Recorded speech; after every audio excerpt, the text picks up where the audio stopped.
Será que vocês são que nem eu? Já tiveram alguma neura, por exemplo, de mexer em dinheiro, achar que ele é muito nojento? Ou de repente pensar, será que eu posso levar meu sapato para dentro de casa?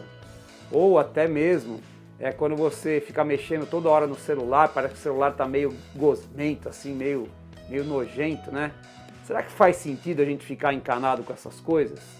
Roda a nossa vinheta que vocês vão ver hoje quantas coisas rondam o nosso dia a dia no mundo das bactérias.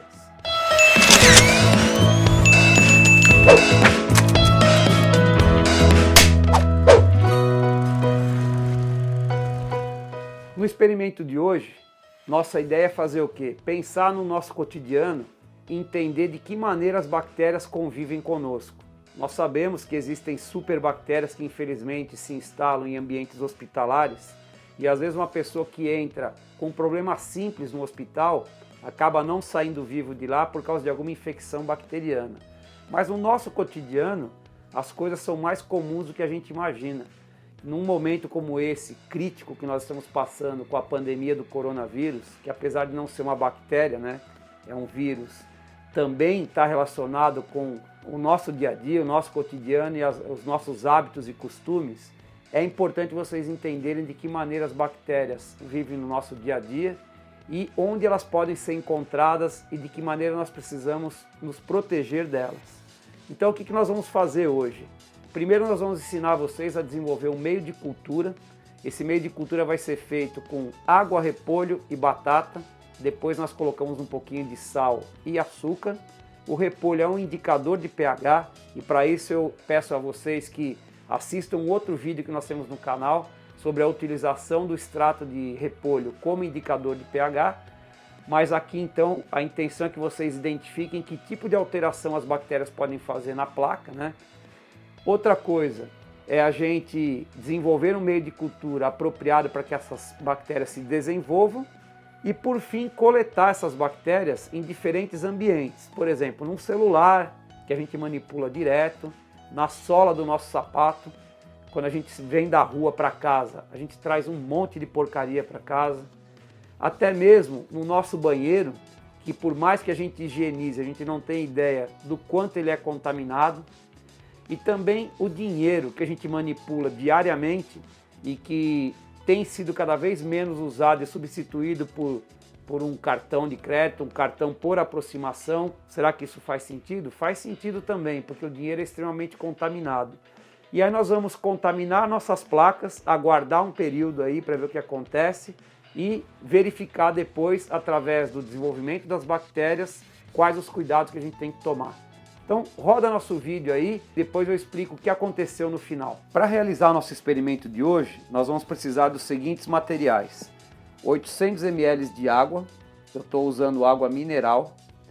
300 gramas de repolho roxo picado, não precisa picar muito pequeno. Temos 3 pacotes de gelatina incolor. Meia colher de chá com sal. Temos aqui mais 15 colheres de sopa de água que vai ser usada para derreter a nossa gelatina. Uma colher de sopa cheia de açúcar. 200 gramas de batata picada, o que equivaleria ou a uma batata grande ou a 2 batatas médias.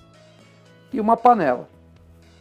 E a primeira coisa que nós vamos fazer é preparar um extrato de repolho roxo com batata, para que o repolho roxo seja usado como indicador de pH do nosso meio de cultura e a batata, juntamente com o açúcar, sejam utilizados como nutrientes para as bactérias que vão se desenvolver no nosso meio de cultura.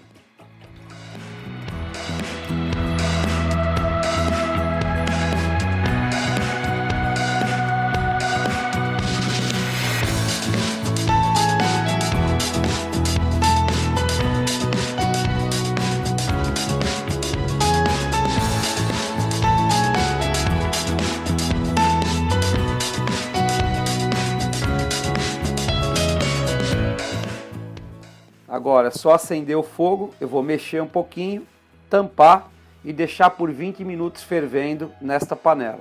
Se fosse em panela de pressão, 10 minutinhos de panela de pressão é o suficiente. Depois de 20 minutos de fervura, Vocês podem perceber como é que está ali. Já é o suficiente para nós extrairmos então só o caldo dessa fervura de repolho com batata.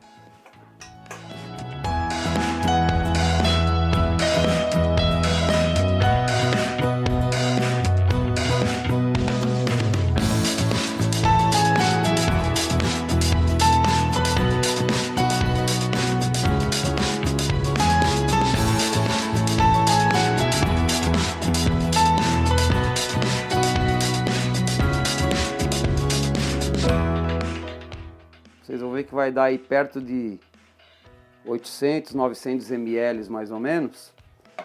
E eu vou fechar com um plástico filme para evitar a contaminação e nós vamos deixar esfriando um pouco agora. Só que nós vamos acender um ponto de chama, porque ele tem que ficar o mais próximo possível da chama para evitar possíveis contaminações. Chegou a hora de nós prepararmos nossa gelatina para poder misturar no nosso extrato de repolho com batata. Eu vou usar essa caneca e aí para cada pacote de gelatina que nós temos aqui, nós temos que adicionar 5 colheres de água fria.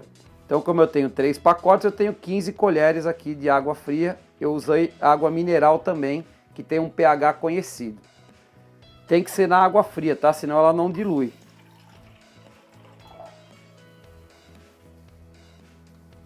Agora eu vou jogar aqui.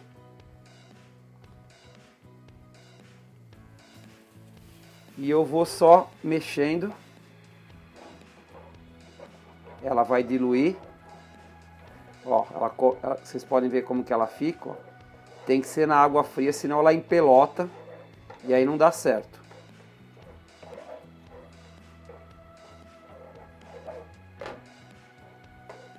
Ela vai esquentando aqui no fogo e se puder usar um fogo baixo, é até melhor.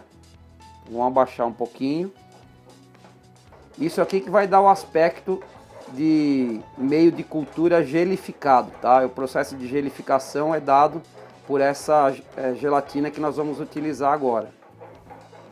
Como já consegui concluir aqui o derretimento ou a dissolução da gelatina, o próximo passo agora é nós reservarmos 300 ml da nossa solução. Eu vou desligar nosso extrato.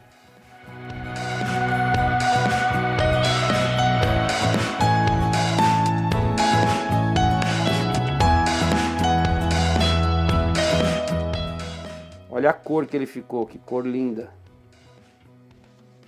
Vou derrubar esse aqui, ó. Eu esvaziei um pouco aqui o nosso frasco, porque eu vou ter que acrescentar agora os outros 2 ingredientes. Uma colher de sopa de açúcar, que também vai servir como nutriente para as bactérias.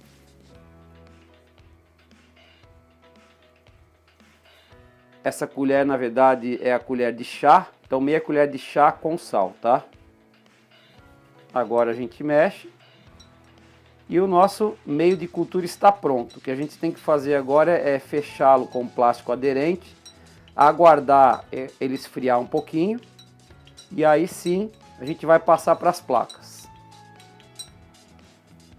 Como o nosso canal propõe que nós façamos nossas experiências em casa, é óbvio que aqui eu não teria placas de Petri que são de vidro.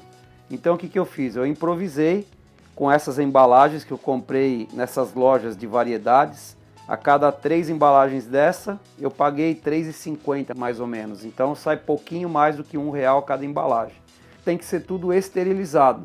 Como eu não posso colocar isso numa água fervente, porque a gente não sabe a resistência do plástico, eu deixei esses recipientes 24 horas de molho em uma solução com água sanitária. Para cada litro d'água eu coloquei uma colher de sopa de água sanitária e deixei todos os meus materiais aqui esterilizando. Depois eu sequei com papel aderente e fechei para não contaminar, tá?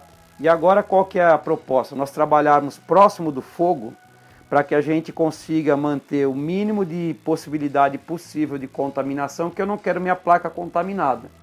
A ideia é contaminar com bactérias depois, né? Nosso meio de cultura já está aqui, ele ainda não está gelificado, né? Ele está em processo de esfriamento ainda. Depois que ele esfriar dentro da placa, ele vai virar uma gelatina, tá? E nós vamos trabalhar perto do fogo justamente para minimizar esses riscos de contaminação. Então a gente abre a nossa placa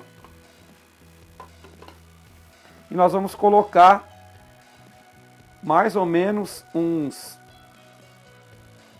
3 milímetros aqui no fundo, e aí a gente já fecha logo em seguida. Vocês vão perceber que, como o nosso meio de cultura ainda está um pouco quente, ele vai embaçar. Mas depois que esse material esfriar, antes de virar gelatina, a gente passa um papel por dentro também, cuidado para não contaminar, e aí a gente consegue então manter um ambiente estéril. Se você quiser acelerar um pouquinho o processo de resfriamento, quando tiver em temperatura ambiente, pode levar um pouco na geladeira, aí ele vai ficar gelado mais rápido. Então eu vou encher mais uma. E vocês perceberam que a tonalidade então do nosso meio de cultura ficou lilás. Um lilás puxado para o roxo azulado, tá?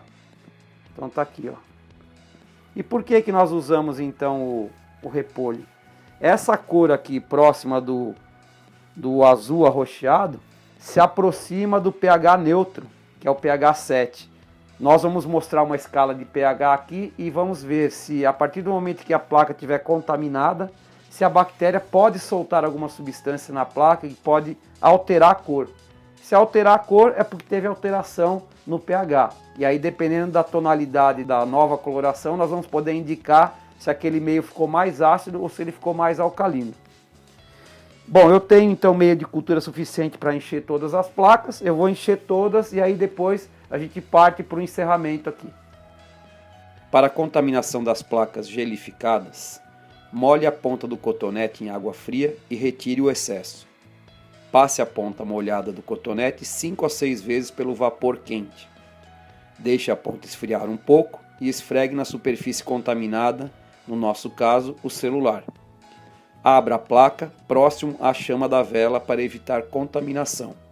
Esfregue a ponta contaminada no meio de cultura, fazendo zigue-zague, e feche a placa.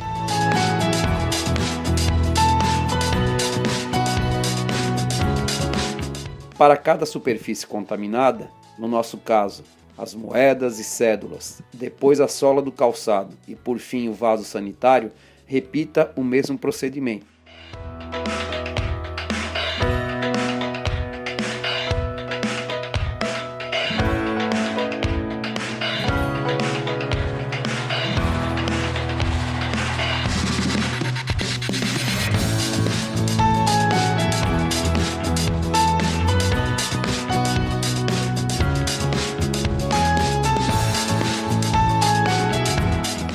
Lacre as placas com plástico filme, identificando-as devidamente com etiquetas, e aguarde os resultados após 3 dias. É importante que identifique corretamente os tratamentos de cada uma das placas para que não haja confusão na hora da análise. E aí, o que vocês acharam do vídeo de hoje? Se vocês curtiram esse vídeo, não se esqueçam, inscrevam-se no canal, aproveitem e acione o sininho para receber as notificações, tem mais coisas interessantes sobre bactérias nos próximos vídeos. Compartilhe esse vídeo com seus amigos, com seus colegas. Um grande abraço e até o próximo vídeo.